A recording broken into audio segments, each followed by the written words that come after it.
Test. This is a test. This is a test trial. But I'm also going live and doing a reading, so it's a test and a takeoff. It's legit. It's all happening at once.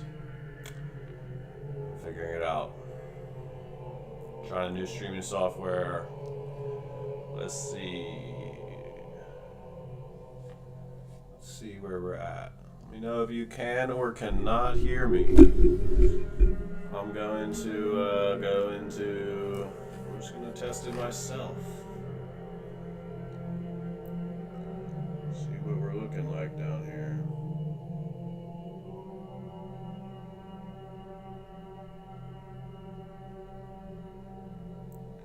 Oh snap! Jay's Pharmacopoeia is down here. All right. Cool. I can see me on Instagram. Let me check YouTube. Let me check the YouTube real quick. And then we're gonna get going.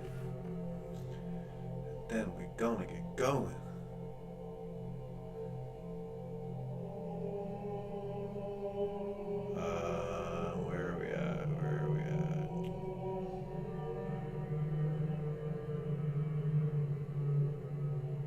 Am I? Is that?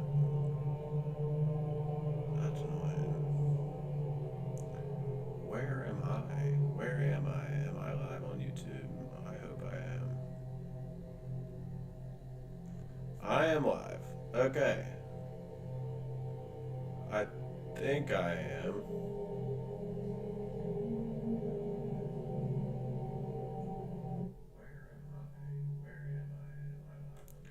Why is the thingy-majiggy? Okay. I think I am.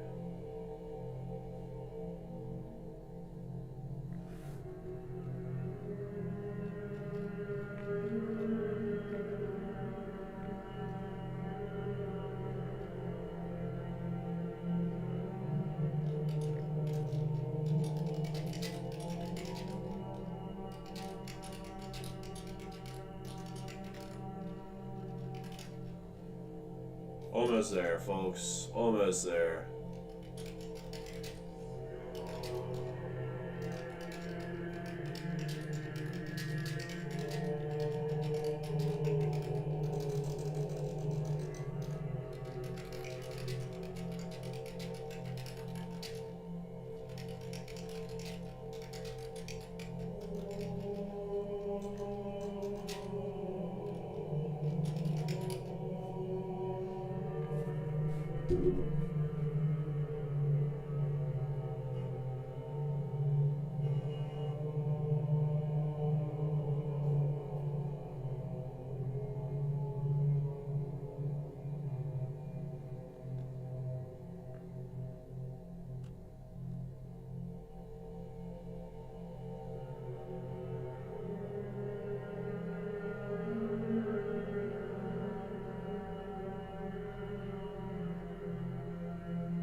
Alright. I'm cutting the choir. Actually, I'm gonna let it go, but super quiet. Because I do like a little background noise. And if that isn't good background noise, then I don't know what is. If that's too loud, I'll do it again. This work deserves it. So, where are we at? Let me just do a little adjustment here. Little adjustment there. We're going to be doing big things. The biggest things that we will be doing.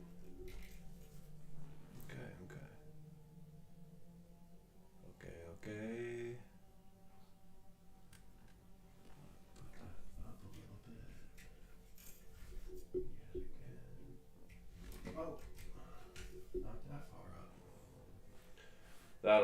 That'll do for me. All right. 10, 9, 8, 7, 6, 5, 4, 3, 2, 1. And we're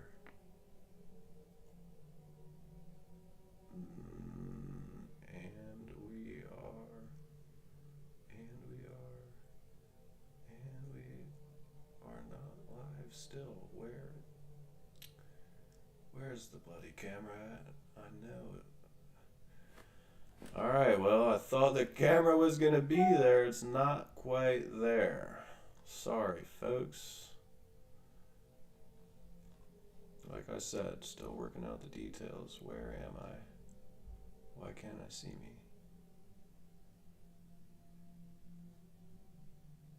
Why can't I see me?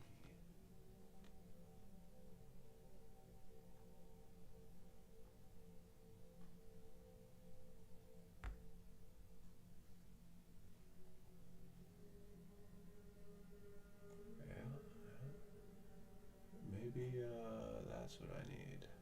Aha! Life. Hello. Hello.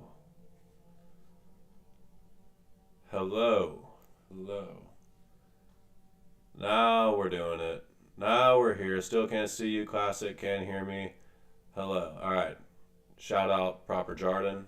I'm here, aka the world's most famous botanist. If you don't know, now you know. Eli, I didn't mean to drop your name right there, but if you got a plug that you want people to follow, what is that one page you had that where you were doing all that botanical information? Drop that in the chat, and so people can have it forevermore on the digital data bank of JD's Pharmacopoeia, YouTube, and internet, so I can plug you. Anyways, so I still gotta check if I'm on YouTube though. Sorry, brother.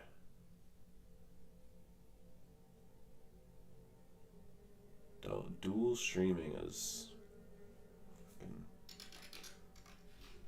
not easy. It's not easy, my friend.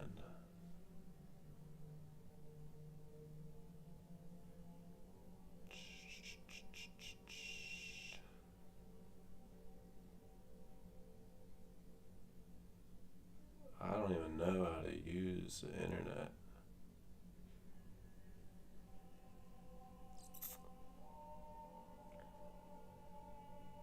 Nope, not there. Take me to my page.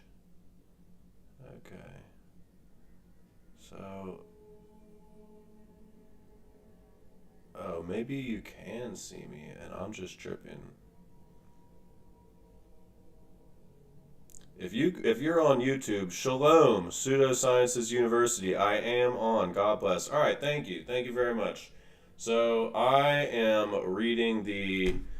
I'm trying not to do too much introduction on myself or anything, but because this is really, it's about the knowledge, and this is JD's Pharmacopoeia. This is a plant medicine pharmacopoeia, but it is a pharmacopoeia of all medicine. And like Nicholas Culpeper said, the first and predominant ailment, I'm paraphrasing, is the ailment of the mind, the ailment of conscience. And I believe, mysticism heals consciousness. And that's what this all is. That's what it comes back to. So we're learning about God. This is why I got the monad as my logo. Shout out to the original John D. JD. That's him. He developed the monad. And a monad is a symbol of, basically, God. So here we are, learning a little bit more about what the ancient people, now, the Essenes and the Marcians, there's a few other famous cult, I don't want to call them cults, but early Gnostic cults. There's the Gnostics, the Marcians, the Essenes, and there's another. I think there's 4 key ones that really promulgated the Gnostic literature of which I'm about to read. They're mostly Jewish. They're Messianic Jews. They were the earliest, you could call the earliest Christian authors that the world ever knew. And that was about 2,000 years ago, as we know.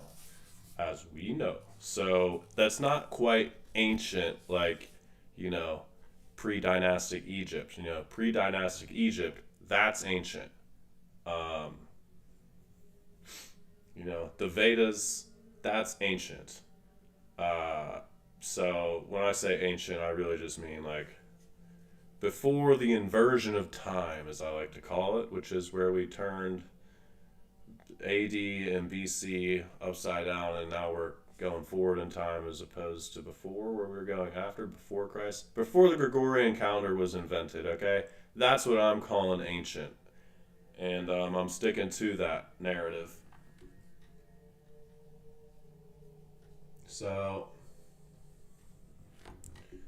as we move forward, I'm just going to read a little introduction. What's up? What's up, John? John Newton, do I know you? Grand existence. This is one of the most early and profound writings on the origins of humanity, cosmic order, and angelic realms. The Book of Enoch provides a unique insight into early Jewish thought and mythology, which influenced both Christianity and later religious traditions. The Book of Enoch. Now, there are many books of Enoch that come from all different periods of time. Here, we've got the ethiopic Book of Enoch, otherwise known as Enoch 1. So, I hope that pinpoints exactly what I'm reading. If I didn't, it's a Dead Sea Scrolls, so you can't really mess it up that much. But there are a lot of books of Enoch out there. Very easy to get confused what people are talking about when they talk about the Book of Enoch. So, the Essenes were essentially the authors of the Dead Sea Scrolls, and the Dead Sea Scrolls are scrolls that were found in these caves of Qumran surrounding the Dead Sea. And it was in the early 1940s, 1945, 1950 that these were discovered and officially translated, which have rocked the world. It is still rocking the world. Like most philosophers, most Abrahamic theologians, and especially the congregations of these religions have definitely yet to fully comprehend what the impact of these writings really are. And I surprisingly find a lot of people in my life, that I run into and talk to every day, that don't even know what they are. They're still convinced that you got just the canonical gospels are like the true and only word of God, and that King James is the sole author, and hardly do people ever cross-reference different books of the Old Testament or of the Bibles, let alone different translations. Who's read the Gutenberg Bible? I doubt anybody has read the Gutenberg Bible. If you have, you are a G. And if you haven't, well, you're just like the rest of us. If you haven't even heard of it, though, or know about it, then that's what we're here to correct, because most people think there's only 4 Gospels, right? And why would, they all wrote Gospels. The fact of the matter is the majority of the disciples wrote Gospels. So why didn't they get included? And a lot of people are going to give you whatever excuse the church will give you, because those books are not the Word of God, and they are satanic or evil or some foolishness, and they likely have never even read them themselves. And so at an attempt to promulgate hidden occult wisdom, which can just stoke the mind a little bit more so that you can sit with and ferment this knowledge, then you might be able to distill it into some sort of higher understanding and cognize it with the higher mental faculties that God so graciously endowed us with. Pseudosciences University, dude, what are you saying? The Dead Sea Scrolls teach that there are many sons of El Elyon. Yahweh is one of the sons that inherited the sons of Jacob. You later find Yahweh is Melchizedek, who meets Abraham at the oak Mamre. Then you learn Melchizedek is Michael, Archangel. No lie, all in the Dead Sea Scrolls. That's fascinating stuff. We're going to hopefully get through this by the time I'm 40 years old, 35. Hopefully we will have read this whole book. And this translation was written by Geza Vermes. I don't know if I'm pronouncing that correctly, but regardless, his name is loaded with all sorts of Vermes. It's Vermes. It's one letter away from Hermes, and then his first name is Geza. It's this man, the symbols, the correspondences have met with this guy. But if there's a better translation that you guys know of out there, definitely drop it in the chat so that I can go figure it out later, because honestly, this was one of the cheaper ones on Amazon that I got. Better to have something than nothing, I always said. So, let's see what else. I got a little introductory notes here. The Book of Enoch is thought to date back to at least the 3rd century BCE, though it reflects much older traditions. While not influenced in the official canon of Jewish or most Christian Bibles, the text was preserved by the Ethiopian Orthodox Church, hence why it is known as the Ethiopic Book of Enoch. And there's a lot to say about Ethiopia. I will just continue on because I want to get to this. As such, the Ethiopian Orthodox Church has long regarded it as sacred scripture. As such, the version we'll be reading today is based on the ancient Ethiopic translation, which is the most complete version we have. This book is a visionary account attributed to Enoch, the great-grandfather of Noah, a figure obviously mentioned briefly in the Hebrew Bible, as someone who, quote, walked with God. Now, I believe in the original translations, there's something about a transliteration where Enoch is translated into heaven, or he is transliterated into heaven. If there's any Hebrew speakers out there that know exactly how Enoch passed over and transcended, please drop the actual vernacular down, because it is fascinating. I've heard it once, and I want to say that the word they used was transliterated. But in English, they say, in the King James for sure, they say Enoch walked with God. So he was one of these people that never actually died, and he just ascended straight to heaven, which is incredibly fascinating if you ask me, especially considering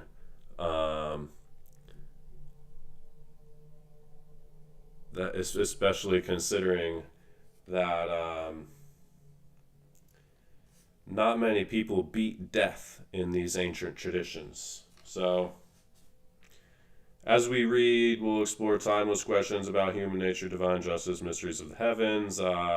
Keep in mind, Enoch's visions are often symbolic and shrouded in mysticism. His words are intended to provoke thought and give you extracurricular interpretation of biblical events. That was kind of ChatGPT's introduction. I don't know how I feel totally about it, but I needed something to say to introduce it. The origins of evil, the Watchers, rebellious angels, and the eventual judgment of both the living and the dead. Well, this isn't that long. And now I'm just going to go in. I guess Geza himself has got a little introduction as well, but this thing's only about four pages. And one thing I'd like to say, and then there's the Book of Giants, which I might even get into, but one thing I would like to say, when I read this, there is obviously a lot of missing texts. And,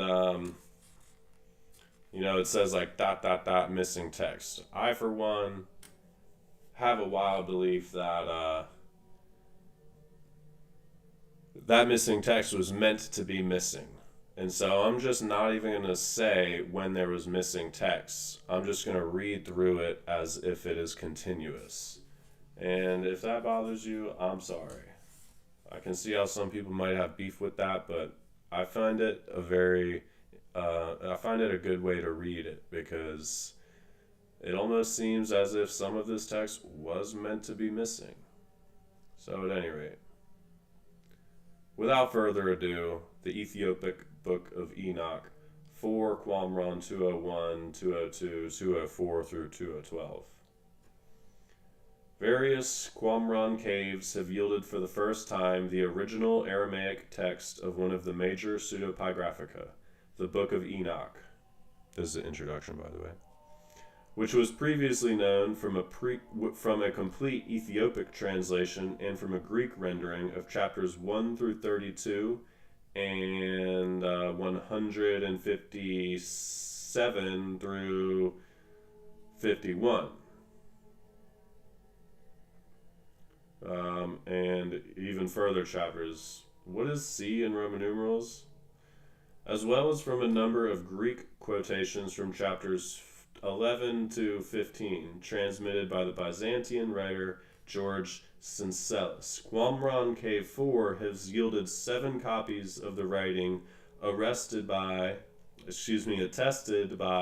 but not strictly identical to, the Ethiopic, and 4 further copies of the related Book of Giants, which I just decided I will read.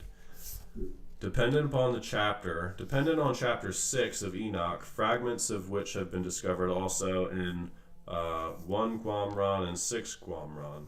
Paleographically, all of them are dated to between 200 BCE and the end of the pre-Christian era.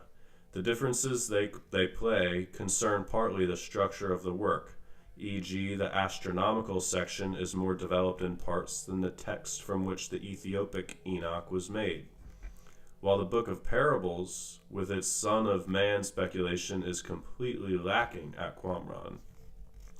There are also noticeable stylistic divergences which may be attributable more to the absence of a unified text of Enoch than to the work of the Ethiopic translator. The bulk of the fragments is too small for translation.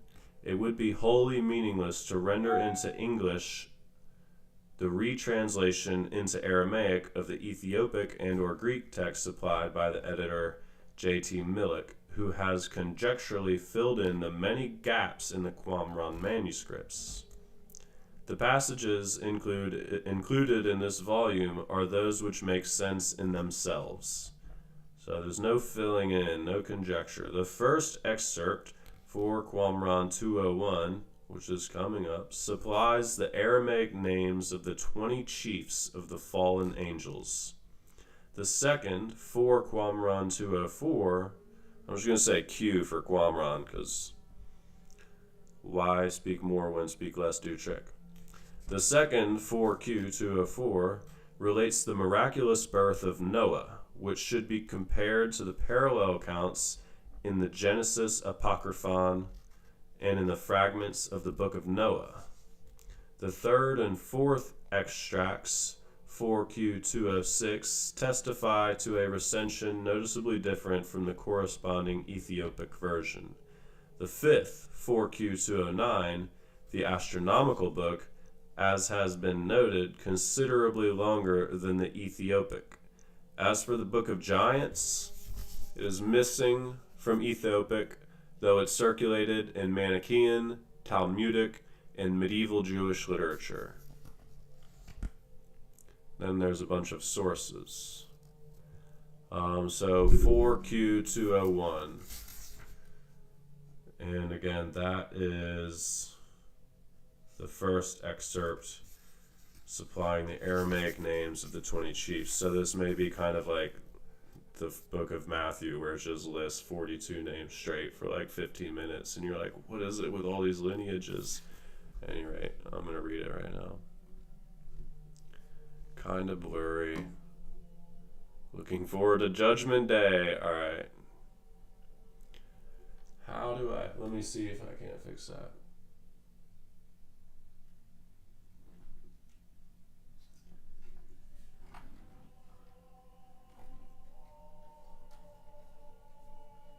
Lens is kind of blurry.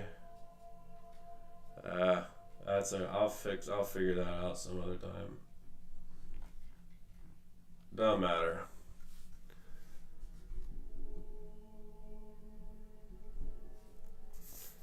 (4Q201). And these are the names of their chiefs. Excuse my pronunciation. Shemehazah, who was their head.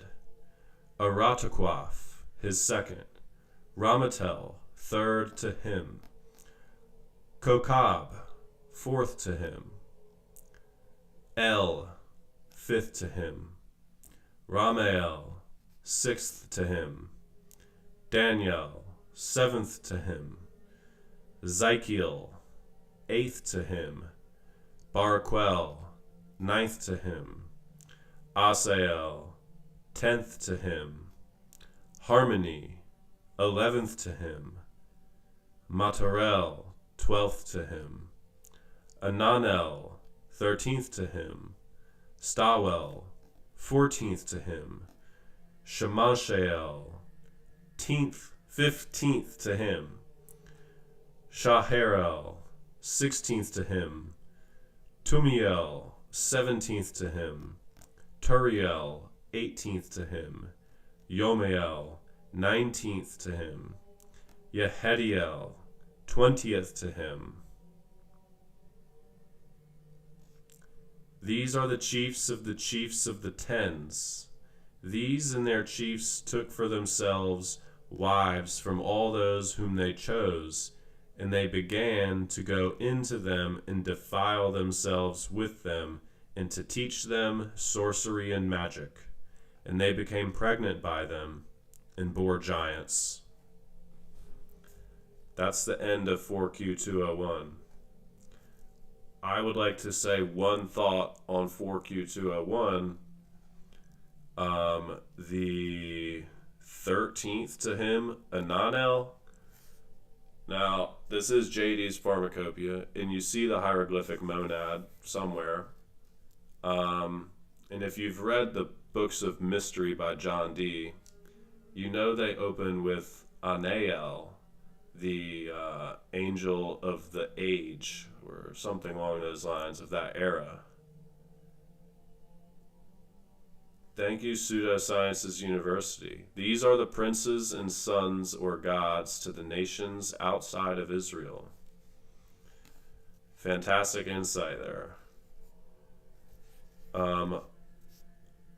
Ananael is very, very close to Anael, but we just switch that N and that A around, I wonder what John Dee would have to say about these books, because of course you know the Daughter of Fortitude and the Thunder Perfect Mind, crazy similar. Anyways, I carry on. 4Q204. This one is relating the miraculous birth of Noah. And after these shall come a greater wickedness than that which will have been accomplished in their days. For I know the mysteries of the Lord, which the holy ones have explained and showed me, and which I read in the heavenly tablets. And I saw written in them that one generation after another will do no evil in this way, and evil will last until generations of righteousness arise, and evil and wickedness shall end, and violence shall cease from the earth, and until good shall come onto the earth, and them. And now, please go to your son, Lamech, and explain to him that this child is his son in truth and without lie.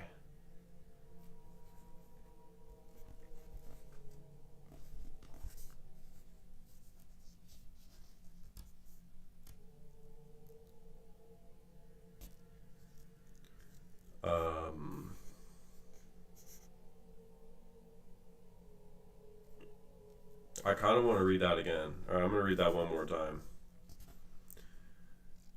And after these shall come a greater wickedness than that which will have been accomplished in their days.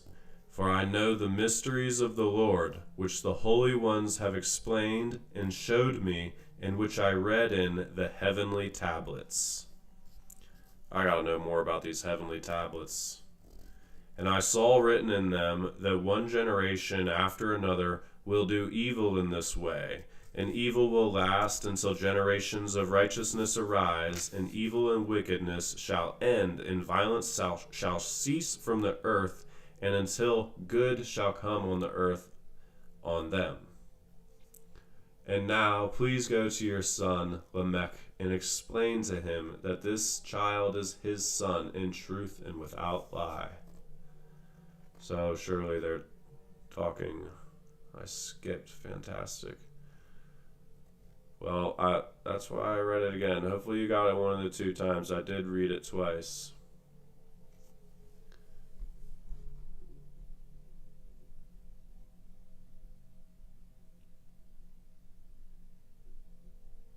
Noah is a albino giant of the flesh and not of spirit. Enoch's explanation. Yep, abandoned citizen. What is history? History, these are just books that they dug up in the dirt. And apparently people have been worshiping different versions of these books for a very long time. So, what is history? Am I skipping, or is this missing text? Are you saying that this book is missing some text? Because he did say that there was another version where the ethiopic version was filled in with places where there was missing text, but this one is without the filling in. So I'm going on to 4Q206. These are very short excerpts. These are like 144, 200 characters. 4Q206. Testify to a recension notably different from the corresponding ethiopic version.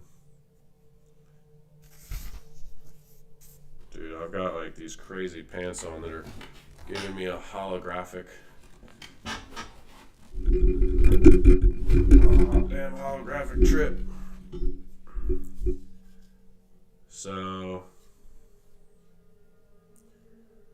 yeah, they don't exactly explicate his birth. They just kind of foretell it in the circumstances before it. Anyways, 4Q206, the soul of all the sons of man. There's a missing text at the beginning of that. Again, like I said, I'm not reading the missing text, dots. What do they call those dot things again? They got a name.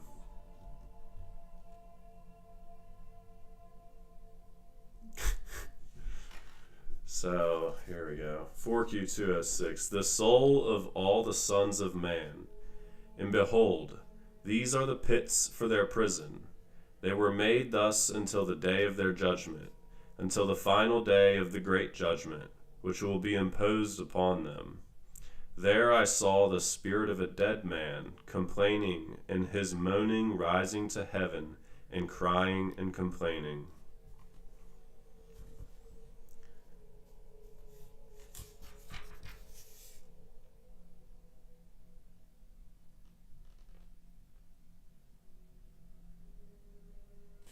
So I wish I had more context of what's going on here in this one, because I can't quite place this in the context of the Bible.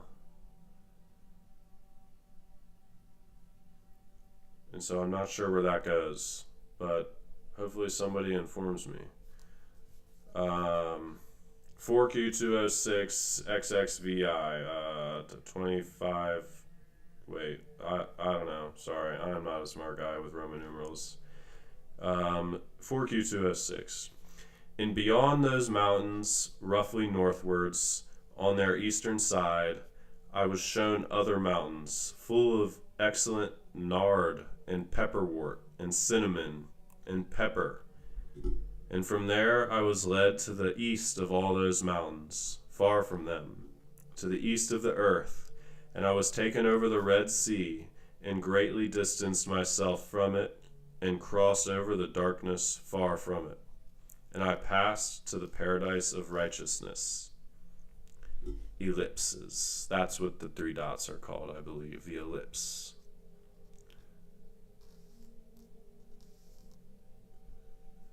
So 4Q209, the astronomical book of Enoch. And it, the moon, shines in the remainder of this night with 3/7 parts, and it grows during the day to 4/7 and a half, and then it sets and enters its gate, and is covered for the remainder of the day to 2/7 and a half. And in the night of the 24th, it is covered 4/7 and a half, and 4/7 and a half are cut off from its light. And then it comes out from its gate, and shines in the remainder of this night 2/7 and a half. And it grows in this day 5/7, and then it sets and enters its gate, and is covered for the remainder of this day 2/7. And in the night on the 25th, it is covered 5/7, and 5/7 are cut off from its light. And then it comes out and shines for the remainder of this night 2/7, and it grows in this day to 5/7 and a half. This is a book of astronomical works. And then it sets and enters the second gate, and is covered for the remainder of this day 1/7 and a half. And in the night of the 26th, it is covered 5/7 and a half, and 5/7 and a half are cut off from its light. And then it comes out of the second gate, and shines for the remainder of this night 1/7 and a half.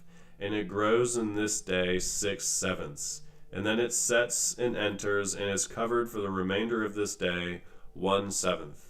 And in the night of the 27th, it is covered 6/7, and 6/7 are cut off from its light. And then it comes out and shines for the remainder of this night 1/7. And it grows in this day 6/7 and a half, and then it sets and enters, and shines in the night of the 8th hour 4/7, and then it sets and enters. In this night, the sun completes the passage through all the sections of the first gate, and recommences to go in and come out through its sections.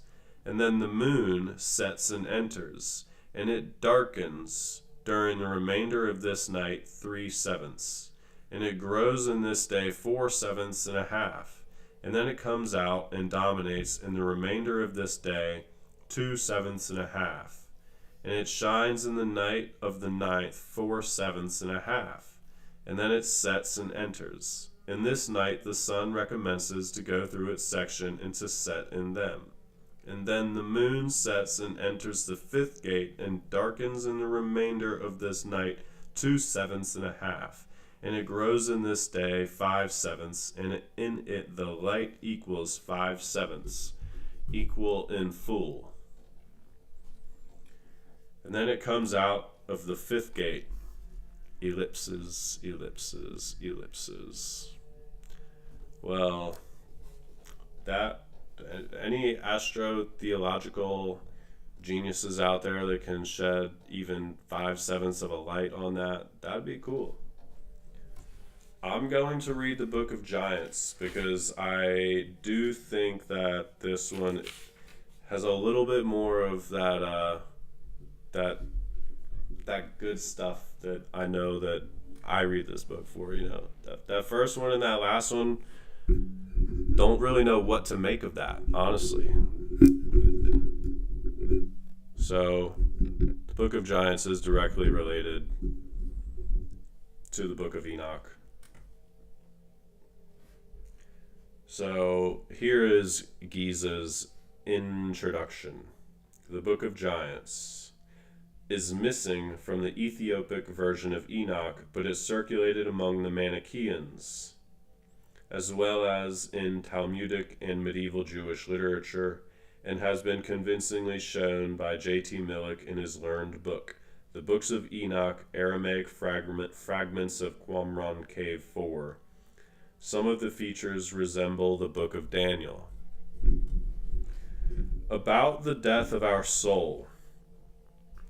And all his colleagues entered, and Ohiah explained them what Gilgamesh had told him, and Hobabias roared, and judgment was pronounced on him. And the guilty cursed the princes, but the giants rejoiced over him, and he was cursed again and accepted it. Then two of them dreamed dreams, and the sleep of their eyes fled from them.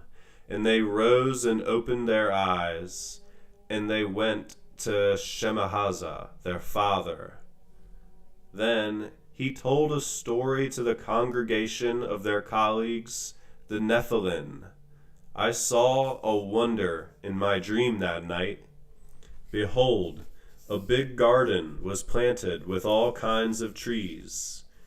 There were their gardeners, and they were watering every tree in that garden. Many roots grew out of their stock, and out of one tree grew 3 roots. I was looking until tongues of fire came down from heaven. I was looking until the ellipses was covered with all the water, and the fire devoured all the trees of the whole orchid. But it did not devour the tree and its shoots on the land when it was destroyed. Here is the end of the dream. And the giants were unable to explain the dream. And he said, You will give this dream to Enoch, the interpreter scribe, that he might interpret to us the dream. Then Ohiah, his brother, answered and said before the giants, I too saw a wonder in my dream this night.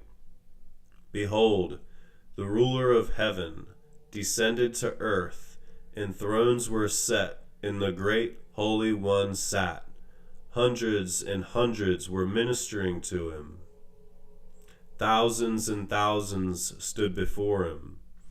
And behold, books were opened, and judgment was pronounced. And the judgment was written, and a signature was signed.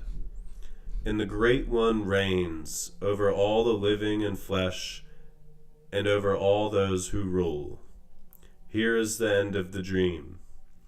And behold, all the giants were terrified, and called Mahaweh, and he came to the congregation of the Nephilim, and the giants sent him to Enoch, and said to him, Go to him. Previously you listened to his voice, and say to him that he should explain to you the interpretation of the dreams, and that all should rest with those who hunger strongly after it. Ending with an ellipse. There's another fragment here. I showed myself mighty. Fragment 4Q 531. I showed myself mighty, and by the power of my strong arm, and by the vigor of my might, I rose against all flesh, and made war on them. But I, ellipses, not, ellipse, find, ellipse, to strengthen me for my adversaries, the angels of heaven dwell in heaven, and they abide in the holy places, and I will not, for they are more powerful than I. Ellipses, vacant text. Of wild beasts came, and the country people cried, and Ohiah spoke to them thus, My dream has depressed me, and the sleep of my eyes fled from me, for looking at the vision. Behold, I know that I cannot sleep and cannot hasten for them. Then Gilgamesh said, Your dream, and then it ends. What the hell was Gilgamesh going to say? Anybody got any ideas what Gilgamesh was on? What was he about to say? Good night, abandoned citizen. Thanks for listening.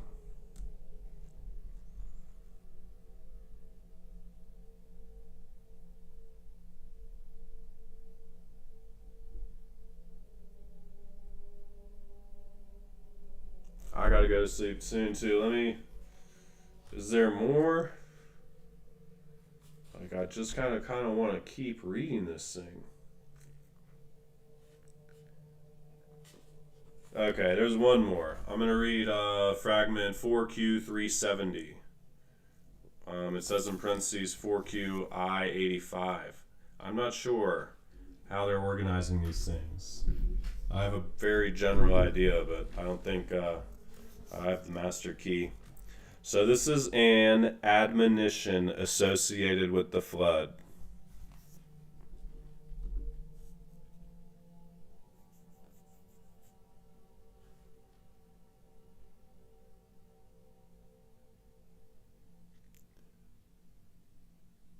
Yeah, I was gonna say it's almost a wrap, but it's not a wrap yet. I just want to keep reading. So we got one more, and then it's time. It's time to cut it loose.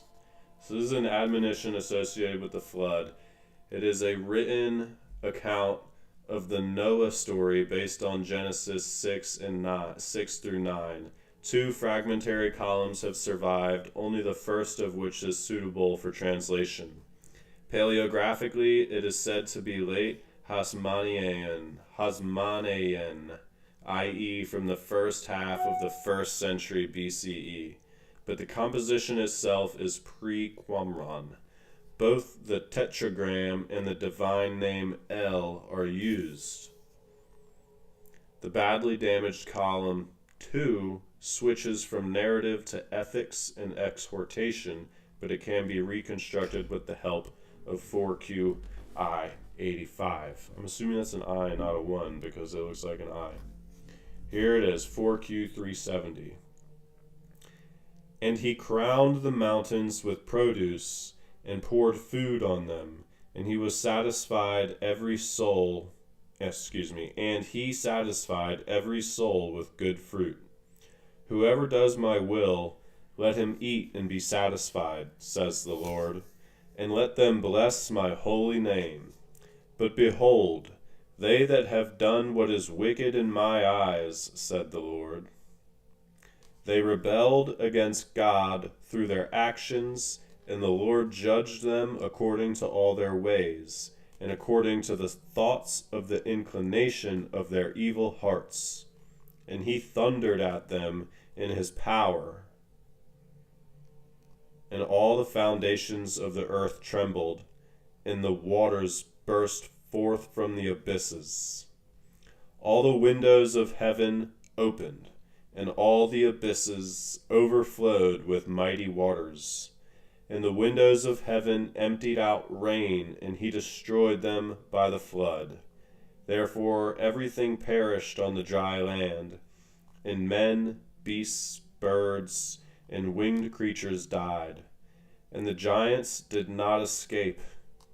And God made a sign, and set his bow in the cloud, that he might remember the covenant, that there might no more be on earth waters of flood, and that the mass of waters might not be let loose. Combined with 4QI85. Their wickedness, when they know how to distinguish between good and evil. For behold, they sprout forth like grass, but a shadow are their days on the earth. And now pray, hearken to me, my people, heed me, O you simple, for from everlasting to everlasting he will have mercy. The might of the Lord. Remember the miracles which he did in Egypt, and his marvels in the land of Ham. Let your heart shake for fear of him, and your soul will rejoice according to his good graces.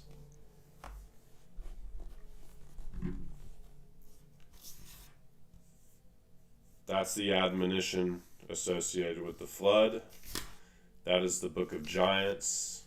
And that is the Book of Enoch from the Dead Sea Scrolls, as translated by Geza Vermes and commentated on by me. Not really commentated, but interjected here and there. Great stuff. Sometimes I do commentary, but I don't think I'm going to say too much this time. And I'm just going to meditate on that. And so I never know how to end these things. I'm going to give you 4 ohms and then wish you a grand existence.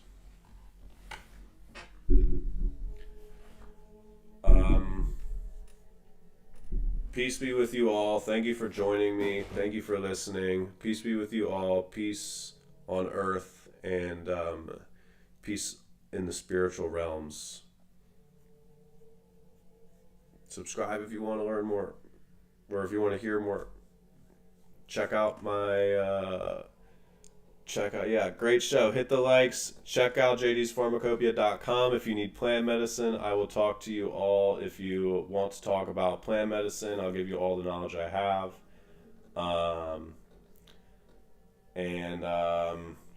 Feel free to support this work or whatever this work is. I don't know what this work is. I'm really just expressing myself and learning for myself and sharing as I go along the way. So thank you for being here to bear witness. Again, peace be with you. Peace to your family. I pray for abundance and joy and sanctity and beauty and all the divine things to be bestowed upon you, and for God to keep us all in his providence. So thank you again. I'm going to give you 4 ohms and a grand existence.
Shanti, shanti, shanti, grand existence, y'all.